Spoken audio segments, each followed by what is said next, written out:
Okay, allora aggiungo un po' di contrasto con una curva, facciamo una S, questo è il prima, questo il dopo. Sì, c'è più impatto, però non lo so, c'è qualcosa che non mi convince. No. La settimana scorsa Todd Dominey, un bravissimo youtuber americano molto seguito, ha pubblicato un video che mi ha fatto cambiare completamente il modo di pensare e di applicare il contrasto nelle mie immagini. Chi mi segue da tempo lo sa, io e il contrasto non andiamo molto d'accordo, non lo amo particolarmente. Sì, perché ok, dà impatto all'immagine, ma spesso è un impatto che stanca nel tempo. È quel classico wow immediato, che però dopo un po' si perde. Esiste ovviamente un modo per gestire al meglio il contrasto in una curva con una S all'interno. Possiamo per esempio applicare con un Edit Blend If delle TK9 un MEDI 2 o MEDI 3, ecco che il problema va effettivamente a mitigarsi molto. Funziona, però non è un metodo per tutti e soprattutto mi rimane sempre quella sensazione che l'immagine si snaturi un po'. Per questo molto spesso preferisco non aggiungere nessun tipo di contrasto. Nel video Todd parte da una considerazione molto semplice: quando applichiamo una curva di contrasto e ci mettiamo dentro la famosa S, il punto centrale, cioè quello da cui parte la regolazione della curva, è sempre 128 e 128. Questo funziona, ma solo quando l'immagine ha una distribuzione tonale equilibrata. Quando invece l'istogramma è spostato verso sinistra, low key, come un po' in questo caso, vedi che qui non c'è niente a destra, oppure è spostato verso destra, quindi è un high key, succede una cosa: l'immagine non solo aumenta il contrasto, ma cambia anche l'esposizione. Per esempio, in questo caso, come vedi, prima e dopo l'immagine diventa particolarmente scura.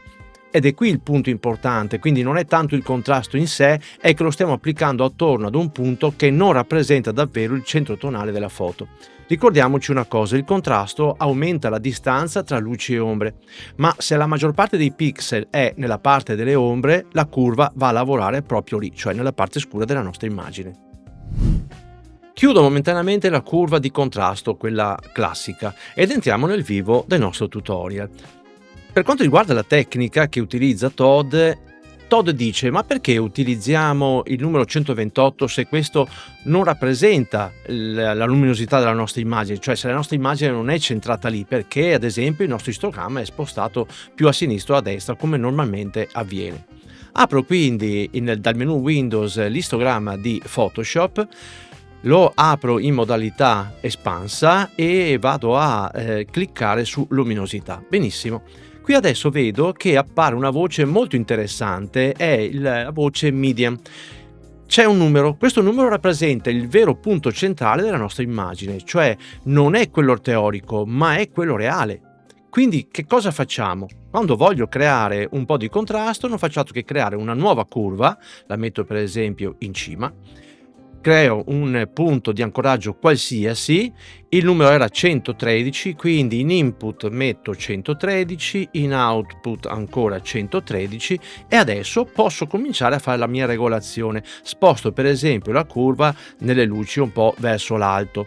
In realtà non serve nemmeno creare una vera curva S, perché sollevando le luci la parte delle ombre automaticamente si adatta alla curva stessa, creando quindi un contrasto. Ma la cosa bella è che non aumenta, o meglio non diminuisce in questo caso, non cambia l'esposizione.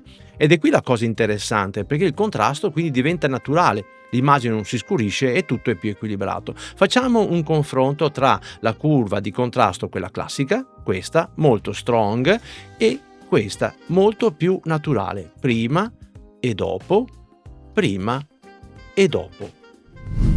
Vediamo adesso come applicare questa tecnica in maniera locale, perché diventa ancora più potente. Supponiamo di attivare un lazzo. Se io faccio una selezione di questa parte del cielo, il mio istogramma mi va a rappresentare solo ciò che è all'interno di questa mia selezione e cambia anche il punto mediano, in questo caso è 140. Se faccio una selezione di questa parte, per esempio della montagna, ecco che cambia il mio istogramma e rappresenta sempre solo ciò che è dentro la mia selezione, in questo caso il punto mediano è 84. Se vado a selezionarmi il cielo, questo è molto interessante, ecco qua, adesso avrò sempre il mio istogramma che mi va a rappresentare il cielo e il punto mediano è diventato 133. Ricordiamoci questo numero. Se adesso io creo una curva con questa maschera e voglio applicare del contrasto al cielo, creo un nodo qui, il numero mediano era 133, lo metto in input e in output, eccolo qua. Adesso posso fare una regolazione di questo genere ed ecco che ho creato contrasto nel mio cielo in maniera molto naturale, molto interessante questa cosa. Ok, seleziono il primo piano, così, e adesso ancora una volta avrò nel mio istogramma che ho la rappresentazione di ciò che è selezionato nel primo piano. Il punto mediano adesso è 95, quindi creo una curva, questa curva creo un nodo, metto in input 95 e lo stesso per quanto riguarda l'output 95. Come vedi è centrato rispetto al mio istogramma. Creo un po' di contrasto, lo faccio in questo modo e questo è il prima e questo è il dopo, prima e dopo. Vediamo un pochettino cosa è successo nell'insieme delle due regolazioni locali del cielo e del primo piano. Prima e dopo, prima e dopo. Molto bello, interessante. Facciamo un confronto generale. Questo è il contrasto con una curva classica. Questo è il contrasto globale come prima, però con la tecnica di Todd. E questo è il contrasto localizzato, sempre utilizzando la stessa tecnica, ma con i punti mediani differenti. Ok, tutto molto bello, però diciamoci la verità, la procedura è un po' macchinosa. Ed è qui che, puntuale come sempre, arriva Tony Kuiper.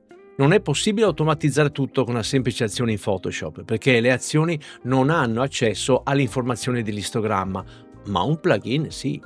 Ed ecco che Tony crea TK Median, un plugin gratuito che con un solo clic crea la curva, imposta il punto mediano ed è già pronta per lavorare. Ok, vediamo insieme di cosa si tratta. Ed ecco il nostro plugin, il TK Median. Come funziona? Semplicissimo. Basta cliccare su questo bottone, si crea automaticamente la curva con il punto mediano applicato nella nostra curva stessa, che rappresenta appunto il punto medio dal punto di vista matematico della luminosità. Ma il bello è che posso creare una curva in maniera così velocissima anche su una selezione. Quindi per esempio attivo il cielo, clic sulle TK9, set median anchor, e si è creata adesso una curva e hai visto che, non so se hai notato, che il nostro punto di ancoraggio è cambiato. Questo è sulla immagine globale, questa è sul cielo. Benissimo, creo la selezione anche del primo piano, set media anchor, quindi creo una curva che lavora sul primo piano e ancora una volta il punto di ancoraggio, o meglio il punto mediano, si è spostato. Quindi abbiamo in questa curva abbiamo il punto mediano globale, qui abbiamo il punto mediano dedicato al cielo e qui il punto mediano che lavora solamente sulla parte di istogramma del primo piano. E quindi è un attimo adesso creare un po' di contrasto, ecco, e in questo modo questo è il prima e questo è il dopo, veramente con pochissimi clic. Ma attenzione, un'altra funzione interessante che abbiamo imparato a conoscere su tutti i plugin ormai di Tony: se clicco Command oppure Control per PC sul tasto, si crea in cima a tutti i livelli, si crea il livello della curva e quindi posso cominciare a lavorare nella parte superiore. Questo è sicuramente un'opzione molto interessante. Insomma, tutto molto semplice e oserei dire geniale. Il TK Median è un plugin assolutamente gratuito. Al momento non è ancora disponibile nello store ufficiale di Tony e sinceramente non so se lo sarà, ma lo potrete trovare e scaricare nel suo blog, il Good Light Journal. Vi lascio ovviamente tutti i link in descrizione. Grazie a Todd Domney credo che inizierò davvero a utilizzare questa tecnica per applicare finalmente un po' di contrasto alle mie immagini. Come sempre grazie a Tony Kuiper che con il suo plugin TK Media mi permette di farlo in modo molto veloce e pratico. Fatemi sapere nei commenti cosa ne pensate, come applicate e se applicate contrasto alle vostre immagini e se per caso volete provare o state già provando questo plugin. Se vi interessa questo tipo di approccio alla post-produzione, ovviamente iscrivetevi al canale e ricordatevi, conta lo sguardo, non lo strumento, ma se lo strumento ti aiuta, usalo. Ok, noi ci vediamo al prossimo video. Ciao!